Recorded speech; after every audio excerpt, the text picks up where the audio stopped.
St. Michael, South Central, good night. You know, I believe I have the easiest and the most pleasurable job of all the speakers. I have been asked to introduce my good friend, Miss Marsha Caddle, and that has to be the sweetest job given to anybody on the night. So, ladies and gentlemen, let me tell you all a bit about my good friend, Marsha. Although all the speakers before me have told you a bit of who she is, but let me tell you how I know Marsha. You see, a few years ago, a friend of mine said to me, Kirk, you have to meet a young lady. She's into social policy like you. She cares about people like you. And she is tremendously bright. So I said, I want to meet this Marsha. But fate did not bring us together at that point. But she said to me, Kurt, there is something about Marsha. And so we both were in the development world. And I had to interact with Marsha when Marsha was a manager at the United Nations, man. The woman is class. And then I interacted with Marsha when she was a development economist at the Caribbean Development Bank. I want you all to appreciate what you're getting. And then, as fate would have it, after I won my nomination in June 2016, I was told that there is a young lady coming to St. Michael South Central. Well, to be honest, at first I was a little nervous because I was a new candidate and she would have been a new candidate too. And so two new candidates taking on the Prime Minister, and the one who acts as Prime Minister most often made me a little nervous. But when I realized it was Marsha Caddle, I said, a soldier coming to the battle. A warrior for the people. And there are some things you cannot fabricate. There are some things you cannot go in a lab and create. Some things are natural. And she brings an energy to the program that nobody else brings. I am honored. I am thrilled. I am pleased to bring Marsha, but let me tell you why. I don't only support Marsha because she works hard. And Marsha works hard. Always canvassing, always doing something for the people. Marsha is a worker, not like the other fellow who is a poser. Let me tell you, she will go into the workshop, not show up for a photo op. But I don't only support Marsha because she works hard, and not only because she is bright, and Marsha bright, bright, bright. But that is not why. Not because of her reservoir of knowledge and her repertoire of skills. There's other reasons, man. Somebody said, Kurt, you like Marsha this much because she is a woman? Well, not just because she is a woman. She is no ordinary woman.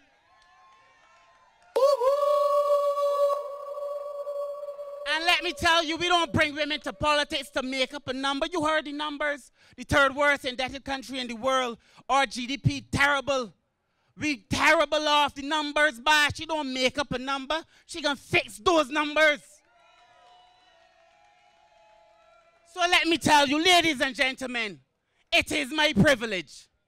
It is my honor. I am thoroughly enjoying this moment to introduce my good friend, the next representative for the great constituency of St. Michael South Central. Ladies and gentlemen, please welcome Miss Marsha Caddle. Commitment, courage, Marsha Caddle for the advantage. Care, commitment, courage, Marsha Caddle for the advantage. 10 long years we people suffering, suffering, suffering. Marsha tell we a change is coming, change coming, change coming. St. Michael, South Central.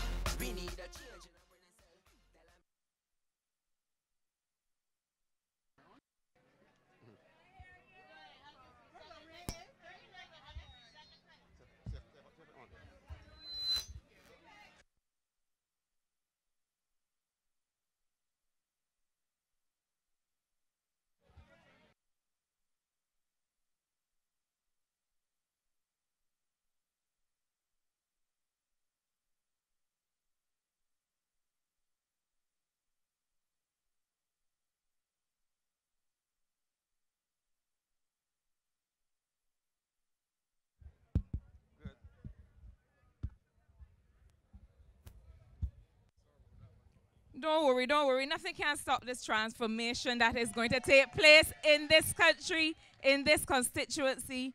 You know, I want to say, first of all, thank you to the speakers who took this platform tonight. Kirk, I'm going to have to take you everywhere with me wherever I go. Because the way that you rev up, that is energy that will take you on forever. Kirk Humphrey, thank you so much. I hope and I believe that I will soon have the opportunity to return the favor. I thank you for that introduction. Kirk and I are shoulder to shoulder in this fight for ordinary working class people in Barbados. And we are not going to stop until we see the Barbados that we were told that by the time we got to this age and this stage, we would see. We are not going to stop. I want to thank Radcliffe Lewis. I want to thank Arthur Holder, Joe Atherley, Trevor Prescott, the sheriff on my board in Halls Road, Jeffrey Bostick. I want to thank everybody who took this platform tonight in support of this work, in support of me, but in support, importantly, of this work that we have to do across St. Michael. Team St. Michael is one team because there is one St. Michael. And we have important work to do to unify these communities and bring them back to where you people of Carrington Village knew that you were. Carrington Village has produced some stars of the country and of the region and of the world. That track that you've been hearing tonight was recorded by Biggie Irie, who is from this constituency. It was recorded and co-written by the mighty Gabby, who is from this constituency. And by a young man, Akeem Porter, who lives in Britons Hill and who goes by the name Snap Brandy, who is from this constituency. And we need to understand and realize, and we need to say clearly to the Democratic Labour Party, we know who we are as Barbadians, and this last lost decade that you have taken us through is not going to allow us to forget who we are and where we were going when the tragedy of the Democratic Labour Party happened to us in 2008. Now, I want to start tonight by telling you a little bit about myself, and I almost feel as if I don't have to, because I feel as if my brothers in the Barbados Labour Party almost know me better than I know myself. It warmed my heart to hear you all up here tonight, and I really know, I mean, we don't have to fake it in the Barbados Labour Party. We don't have a problem of unity like the Eager 11 and the rest of them on the other side. We know who our leader is in Mia Amor Motley. And we know that we are all soldiers in the same fight. They're not edging and elbowing and shoving, because we have one purpose: to transform this country, and we are focused and ready to serve. But I want to start by telling you a little bit about who I am. Because where I've come from is the reason that I am here today. And you heard the others, Trevor and Jeffrey and Kirk, talk about it. I grew up in Sinclair Road in Haggett Hall. And you know, I want to say something about how we feel as a people about coming from poor or working class backgrounds. Because the Democratic Labour Party would want to have you feel that we are saying that there is something wrong with being poor. That when we talk about the poverty that Barbadians find themselves in, that they should not now be in, that we are trying to say something bad about the people of Barbados. And the Prime Minister of this country would get up in Parliament talking with pride about how and when he used to carry water.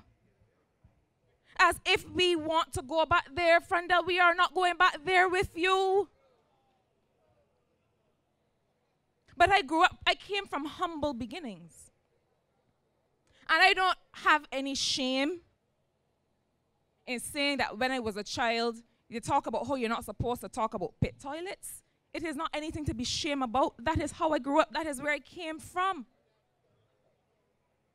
And don't let people tell you that because somebody says that there are 4,000 pit toilets in this country and that we have a plan to eradicate across St. Michael that experience so that an old lady at 85 years old does not have to get up in the middle of the night and fumble through the dark and go outside and risk falling over just to go to the bathroom. When we say that we are going to get rid of that plague, that is not anything to be embarrassed about. Wanting to be better, wanting more. Don't let Frandel make you shame about that, because he got more. And he got a lot more in the last 10 years along with all of the rest of them. But that is where he came from. And the reason that I was able to move beyond that, and I talk about it all the time, I talked about it last year when I gave the Grantley Adams lecture. The reason I was able to move beyond that is why my mother worked hard. My father worked hard. But not only did they work hard, and this is the difference between the Barbados Labour Party and the Democratic Labour Party. Under the Barbados Labour Party, your hard work means something. It gives you results and it goes somewhere. Under the last 10 years of the Democratic Labour Party, our hard work has felt frustrating. You're working and you cannot see a way out. And that is the difference. But my mother used to do some of everything. It was important to her that we had opportunities. And I want to say this. We have to pay attention to what we call education in this country, because it was not just about going into a school and sitting down in a chair. My mother made sure she planted kitchen garden. She went and get sheep. She went and get pigs. We had to beg her, don't bring home any cows because we can't manage them. She was and continues to be an ambitious woman, and I am proud that I have gotten my work ethic and my focus on success and results from my mother. My father went to work every day and came home to make sure that his family was cared for. And in that way, they both made sure that when there was an opportunity available to us, that we were able to take advantage of it. And so that when there was some class trip, that costs money, because education is free up to a certain point. I want us to understand that. There's free education in Barbados, it is true. But you have to buy uniforms and books and all the other little things that are required to send school your children. And this is something that we act like we don't understand. When a child is hungry and goes to school, he or she does not learn anything. Well, all you're hearing in your head is the noise of your stomach growling. It takes money to send school children in this country. But beyond that, my mother always made sure that whatever opportunity there was for us to swim or dance or play music or sing, that she was able to work hard and work extra and give us that opportunity. And it is a frustrating and angering thing when you work and all of your hard work leads nowhere. And that's what we've been seeing. That is what we have been seeing in the last 10 years of this Democratic Labour Party administration. And the Prime Minister is going to get up and brag and talk about how many books he read. Well, I want to say something to Frandel. It don't matter how many books you have read if nobody in your cabinet don't read any.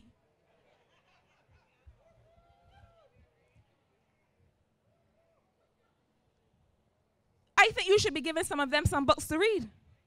I would give Richard Seeley a book that explains how increased tourism arrivals don't necessarily translate to increased money in the treasury. Because he's just talking about arrivals, and standing up posing at the port when those same taxi drivers that in the background, in the photo at the port, cannot get any work.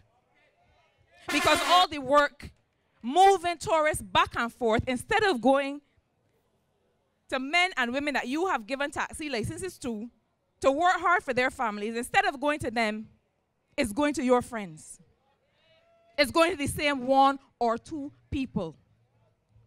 And you posing for pictures talking about tourist number whatever coming in at the port. And the foreign reserves down to $370 million, 4 weeks of import cover. You know where it's supposed to be? It's supposed to be at 12 weeks. You know where they told us it was? At 6.6 weeks. Somebody needs to come to the people of Barbados and tell them the truth, and the Barbados Labour Party is here to do that. Frandella, you would give, well, I don't know what you would give Dennis Lowe. I don't know when you end up at does this give orientation booklet or something, that might be the kind of, but I am not saying that that's where the man is going. I ask if that's where you get when you get there.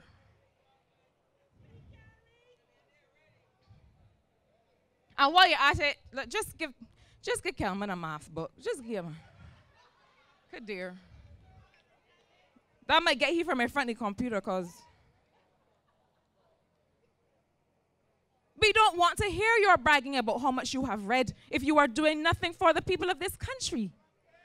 I mean, I watch this man and I wonder, who are you talking to? People are hungry. People are unemployed. And you're bragging about tourism numbers, when some of these same people in this community, this constituency of St. Michael South Central that you claim to be representing, have moved from working in the same tourism sector from 4 or 5 days a week to 1 day or 2 days, and you talking about how this sector is doing so well. I walk up and down this constituency and I see people struggling, not because they have lost their jobs. And we have to be careful about how we measure this thing called unemployment. Because you walking up and down bragging about 9.6% and 10.2% unemployment when people still have a job but working less and bringing home less money. And things don't cost any less, they cost more.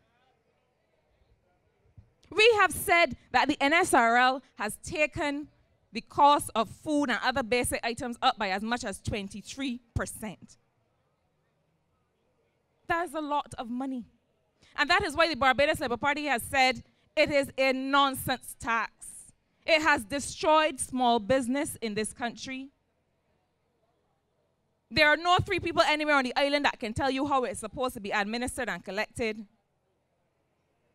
This is what happens when people who get what they bargained for decide that they know how to run a country. And you know, I want to clarify something here tonight. I'm not yet 40. There's some people in the crowd that know when I will be 40. Don't say nothing. I am not yet 40. So I also represent, and I am happy to represent, a new generation of political actors, because we are political actors. We are called, the people who are voting are called electors. You are the most important variable in this thing. Don't get it twisted. It ain't me and it ain't them. It is you.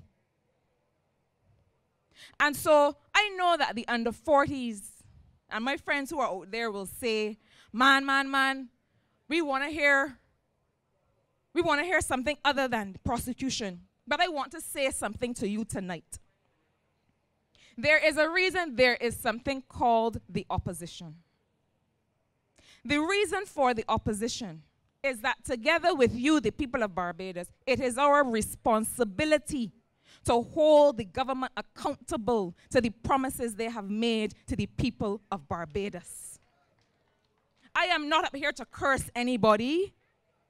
I don't care about the other fella that was told clearly by the people of St. Michael South Central in the nomination of October 2016, thank you and good night. I don't need to deal with that. It is not in my nature or my constitution to speak ill of other men and women. I don't need to do that. I will prosecute you on performance, because it has been the worst performance I have seen by a government. And listen, and Kirk mentioned it tonight, I have worked in several countries. I have managed projects related to the economy and social policy of several countries in this region and across Latin America and the Caribbean. So when I tell you that this is the worst government and the worst kind of governance I have ever seen, I ain't talking about just in the history of Barbados. I'm talking about in the history of this Caribbean.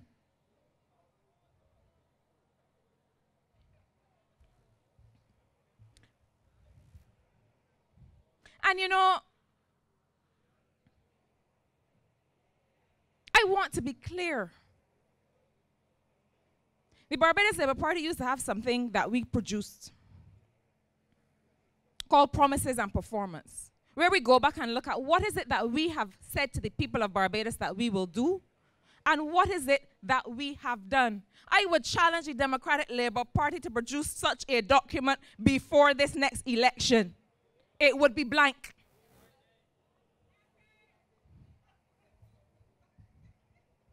So to be clear,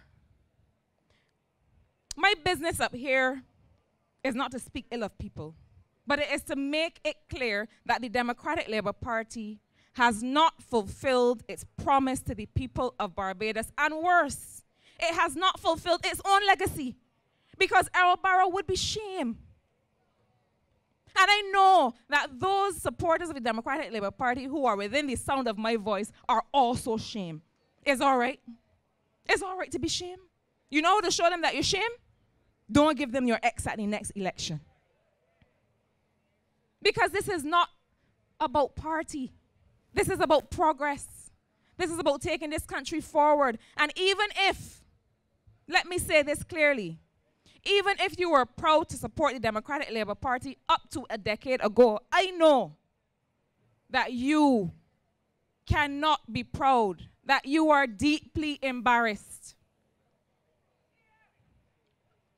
that this is what passes for a Democratic Labour Party government in Barbados in 2018. I want to say a little bit about this slogan that we have taken on for our campaign and for the work that we're doing in St. Michael South Central. The slogan is care, commitment, courage. And those words are important to me because when I was growing up, those were the values that it was made clear to me would help me be a successful person. And we have to realize that what we are trying to do in Barbados is create successful people, not just find work for people to do to keep them off the road. And so for me, the care came not just from my parents, but from my community. I had a teacher at Belmont Primary School who lives in this constituency, Jocelyn Braffett. I still can't get used to calling her by her first name. She's here. I can't get used to calling her by her first name because she was always Miss Braffett. And so every time I call her Jocelyn now, it feels a little funny. But this was the kind of teacher who would say, I mean, there was a group of us girls that we would always do everything together. We were in the choir, did everything together, danced together. And Miss Braffett used to say, girls, this weekend, come in by me and we can go here, we can go there, we can go to the museum. We can go and visit a senior citizens home because the people need some company. And that is the care that was shown in our school system by people who didn't have to do it. And the commitment and the courage, because you can't do that now. And so these are the things that for me are also the foundation of good political representation.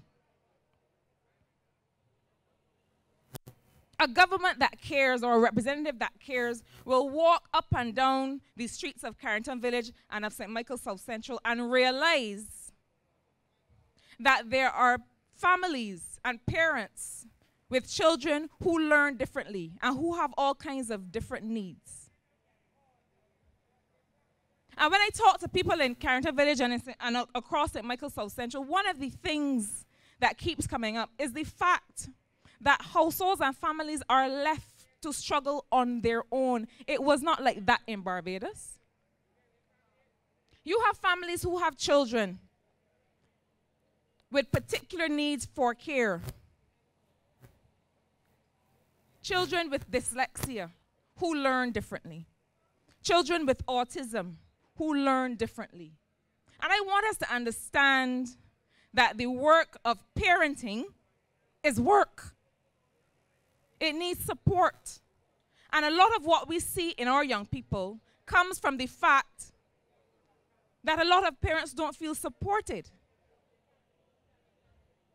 And so you have parents with these children with these special needs that when they put them in the school system, they don't know what to do with them. And they send back home the children and say the children ain't learning. I say all the time that I was lucky. A lot of my friends here tonight, we were lucky because we happened to learn in a way that the system was set up to cope with. Any other way, Miss Brathwaite,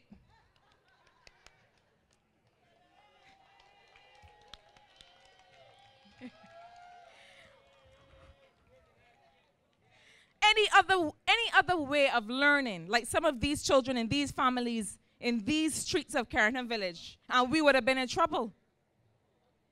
A government that cares and an MP that cares would realize that there's policy that is necessary, not just for the education of those children, but so that those parents have access to the kind of care for their children. That means that they could leave home sometimes, that they might be able to have a job. We are not all the same person in this society. A government that cares and a representative that cares or that has eyes. Radcliffe said what? He got eyes in his head, not in his toes. Some of them like they got eyes in their toes. Because how could you drive up and down this constituency, see the garbage piling up, and see the rats that are bigger than the children playing right there next to them, and not think that this is an urgent sanitation problem? The place is nasty. If that is not the most basic indicator of underdevelopment, I don't know what is. Barbados did not look like this. The place is dirty. But it matches the ethics of the people who are running the country. That is why it's dirty. And Jeffrey, I take your guidance.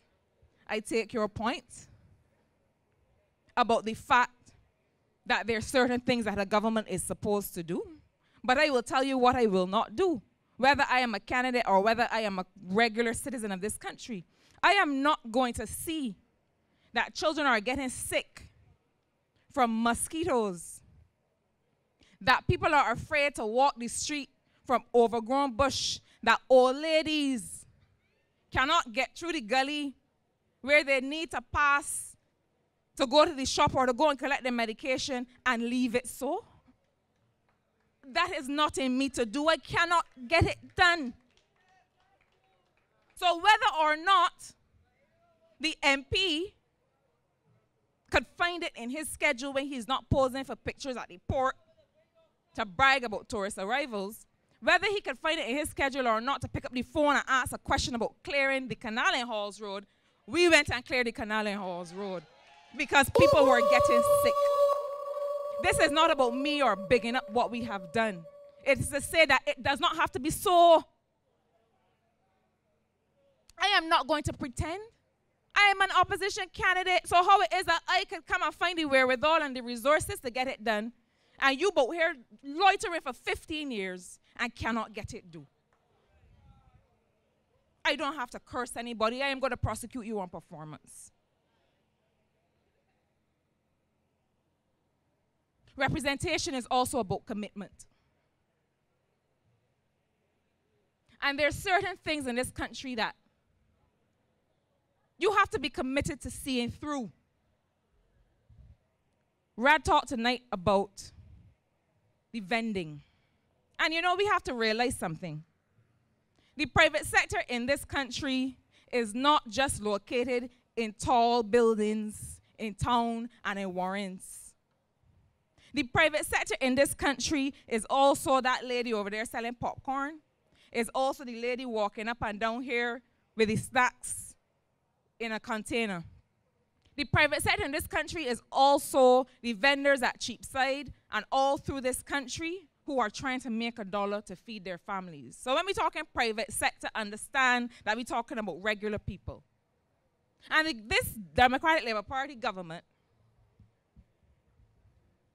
has managed to criminalize the simple practice of vending.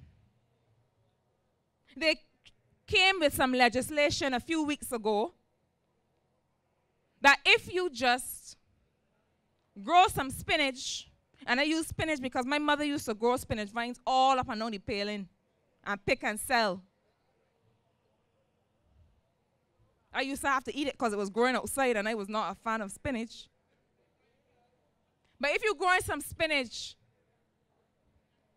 or if you got a dump tree in your yard, and you got a little leftover that you feel that you could make a dollar from and go and sell, this government wants to criminalize that by saying that you need to get a license to be able to sell the few things to make a dollar. And if you don't get it, what was the fine? A fine that none of us could ever afford. But not only that, they want to say to somebody that if they don't have the proper documentation to go and vend from some location, that what they are guilty of is a criminal offense.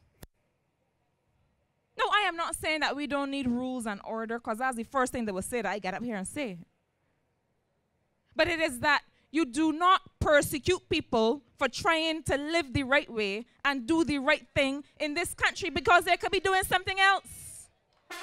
And we see that a lot of them are doing something else. So if a man or a woman wants to do the right thing and make an honest dollar, the role of the government is to facilitate that, not to knock down the man for trying. And it takes commitment. And it means that you have to see through, you have to conceptualize and see through a way in which these kinds of things become legislated in this country. It means that you have to create the mechanisms by which it is easier for people to get the kind of documentation that they need in order to be able to do the selling that they need to do. You know, we find it very easy under this Democratic Labour Party administration. They find it very easy to use a big stick with people because they have no vision and they have no finesse, and they do not understand that you catch more flies with honey. That you go to a man or a woman and have a conversation before you're going to hit them with a stick. It is because they operate that way that our young people are operating that way, because we don't communicate with each other anymore. You know, the other day I was driving on the road. There was a bus stopped in front of me, letting out a man. And he had a box. It looked like he was bringing home some apples or something. He had a crate of things that he was carrying. So he got out of the box, got out of the bus, and tripped and fell. My immediate thing, Kathy was with me, my immediate thing was, oh my goodness, is he okay? You know? The bus was full, so everybody saw. He was fine, but he got up and started cursing. He vexed that he fall down. He wasn't vexed, though.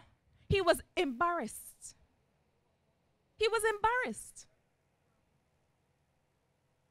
But we find it so difficult to be able to express anything other than anger. The country is responding to what we see at the top. When you have a government that is running roughshod over your rights as a citizen, that is running roughshod over the mandate that you have given them. You are angry. And you don't feel that you have a responsibility to be a civil person to your fellow man or fellow woman. I want us to understand that that's what's happening, you know. When values are gone from the very highest level in a country, they very quickly disappear from everywhere else in the society. You want to kill a man, and I'm not saying it should happen, but don't wonder why it happens when it happens. Corruption is corruption. Thieving is thieving. So when I look and I see that there are huge sums of money gone unaccounted for in the Auditor General's report, well, I might feel that it's okay for me to call in sick when I am sick. Thieving is thieving, whether it's money or it's time. So don't wonder why. And you have the Prime Minister as what? A productivity champion? This is the most unproductive bunch of fellas to ever have loitered in the halls of Parliament, and you want to call him a productivity champion? You know when people are productive? When they got water to bathe and go work. People are productive when they can come home and find that the garbage truck come and pick up the garbage and the place clean. People are productive when they can get a bus to go to work. But when I get in work at 10 o'clock and I'm supposed to be there at 8 o'clock, that's how much less productive I will be. Come and talk about productivity champion. Get her out of your study reading your Plato or Aristotle and come out here and see how the people in Barbados are living. I don't want to hear about how much books you read. Everybody read books. You have a mandate to govern this country and to manage the affairs of the people of Barbados on their behalf, and you have not been doing it. And you could run from now till when? You can't hide. Parliament will dissolve on the 5th of March. And then you have 90 days, so get your affairs in order and start sending out your CVs. Because should it be the will of the people, a Barbados Labour Party government will be the ones righting the wrongs of the last 10 years.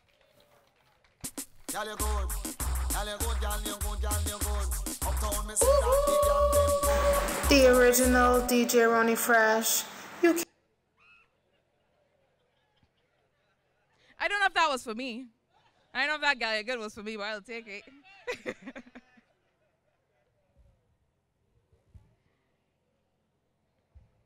We have a Prime Minister who has finally, apparently, woken up from sleep in time for the election. But he wake up, but you know how we say in Bajan parlance, he wake up foolish. You know how you wake up foolish and you're just blinking, blinking, blinking, you don't know where you are?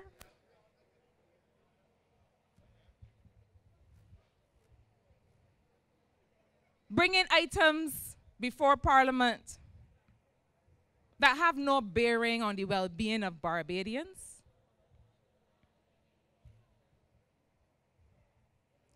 And when it is not insignificant matters, they're matters that threaten the very value system of Barbados.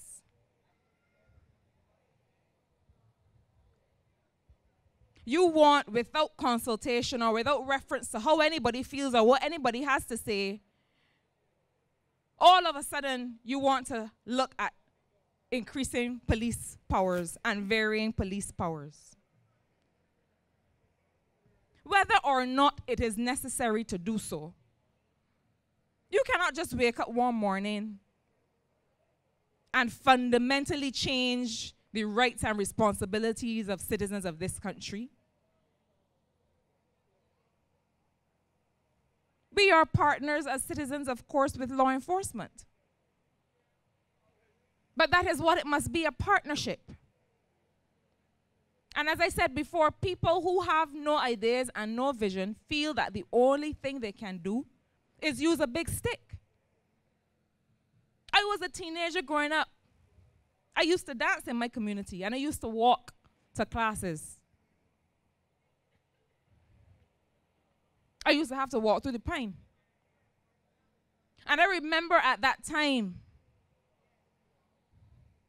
there was a program whereby police officers were encouraged to build relationships with their communities. And so at that time we saw that there was a presence, but it was a different kind of presence. Because of the problems, the issues that was facing these communities at the time, that there was a different approach.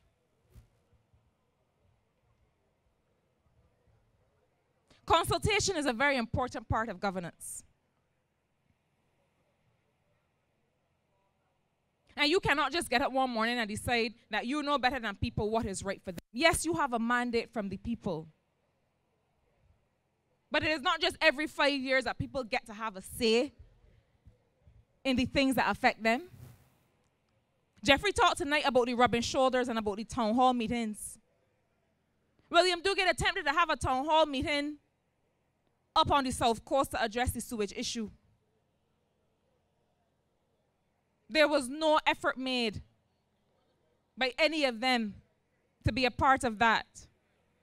Before that, the residents of the community asked them to attend a town hall meeting to talk about the issues. Not one of them could find it important or necessary to show up to talk to the people that voted for them and put them there. I want to tell you that Mayor Motley is a boss at this thing called governance and consultation.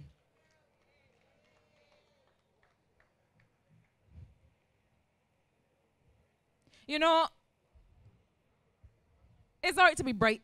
Bright is good. Knowledgeable is good. It's important. Capacity is important. And we know that because we have seen what lack of capacity has looked like for the last 10 years. But I want to say something about Mayor Motley. As Jeffrey said, for the last couple years, the Barbados Labour Party has been getting ready to help rescue Barbados. And we are not going to do what these guys have done, which is to get there in your big suit and feeling real good and now start to scratch your head about what to do. We have been planning. But one of the things we have been doing is talking to people and asking them, what are some of the things that we should do? What are some of the things you are experiencing in your sector, in international business, in tourism, in health, in education? What are some of the things that you think are going to help transform this country? And you know, one of the most impressive and astounding things to me in the context of that, two things. One is that across this country, there are people who are knowledgeable and who are willing to make themselves available to serve. These are people who are sitting on the sidelines, who have offered their wisdom and expertise to this government, and they have not taken them on. They have said it's good, no problem, we got it covered. But clearly they do not. But we've sat with some of those people who've been offering their guidance and their input. But let me tell you the most striking thing about those consultations to me.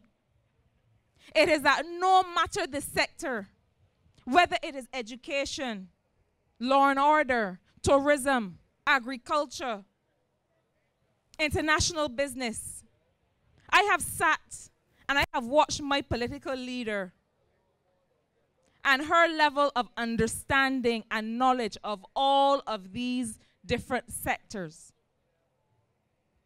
But even as she knows all of these different things across these areas, she always asks, well, what do you think? And I want us to understand what we are getting when we get Mia Amor Motley as the next Prime Minister of Barbados. I want us to understand what we are getting. Because it is a true test of humility that a woman that is so knowledgeable and has so much experience across all of these issues is still willing to ask anyone and everyone, well, what do you think? Beyond the knowledge, that is what is most impressive to me about my next prime minister. Governance has to be done different in Barbados.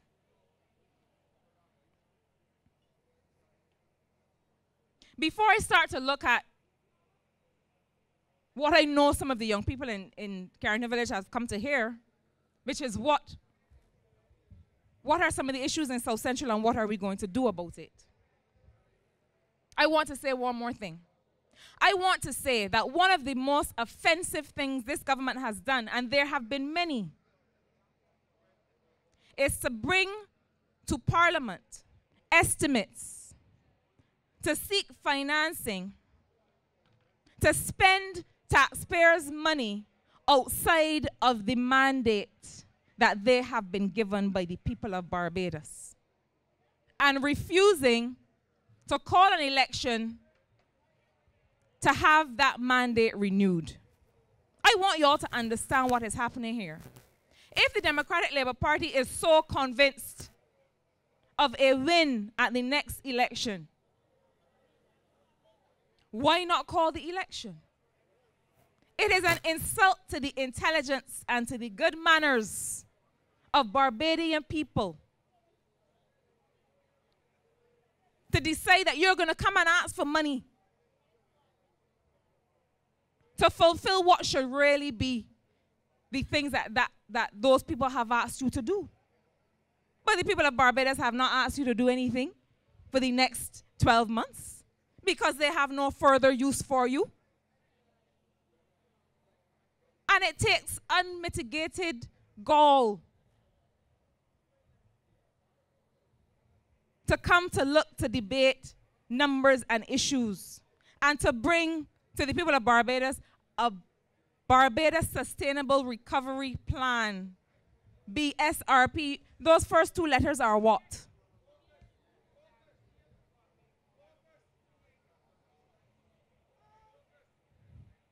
What are the first two letters? The first two letters of that tell you what it is. The plan is nothing more than a wish list of things that they would have liked to do and should have done over the last 10 years. It is plan number 8, and all of the ones before have failed. I have no confidence at all in any part of this Democratic Labour Party government to be able to do anything to reverse the economic slide that we have been seeing. But I want to talk to you a little bit about the work that we have been doing in St. Michael South Central because it is important. And it is not about boasting, and it's not about shining a spotlight on myself or ourselves, but it is for the very simple reason that we have some transformation to do, and it has to start with these communities. Now, we started a project called Open South Central, and I want to talk a little bit about that, and I want y'all to listen carefully to me so that when the media writes whatever they want to write, that you know better. We started a project called Open South Central, and it is about giving people access to Wi-Fi.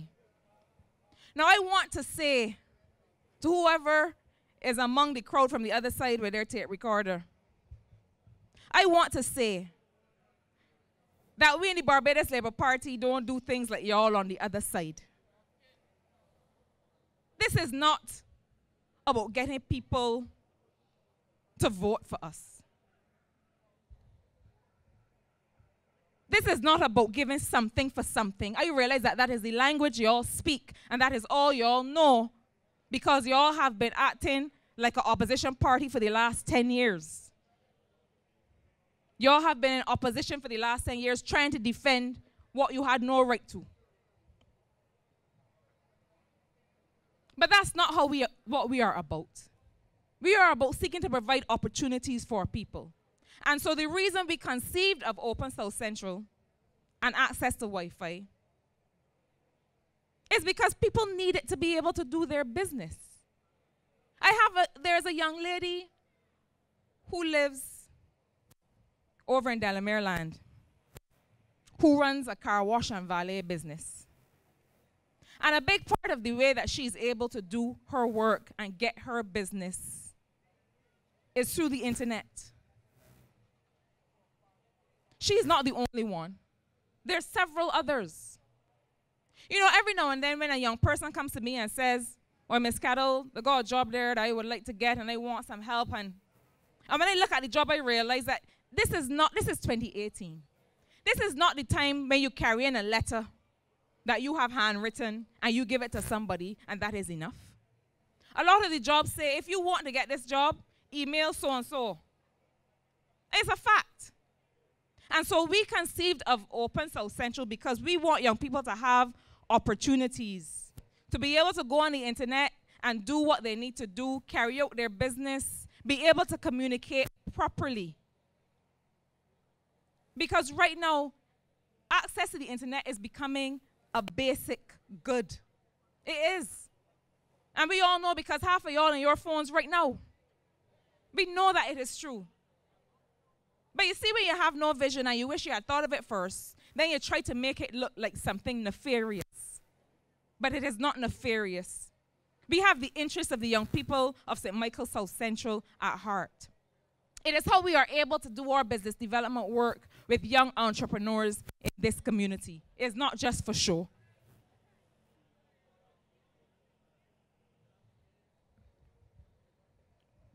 Next week, we begin something called an Ideas Club for young people. And it is about learning. It is about the fact that a lot of young people are out of school. We have a situation in this country where up to 70% of young people, I want y'all to hear me because y'all, I want us to understand what is confronting us in this country today. Up to 70% of young people are leaving school without certification. These young people go to school and sit down and come home. And when they leave, there is nothing that they have that will allow them to earn an income. That's a serious problem.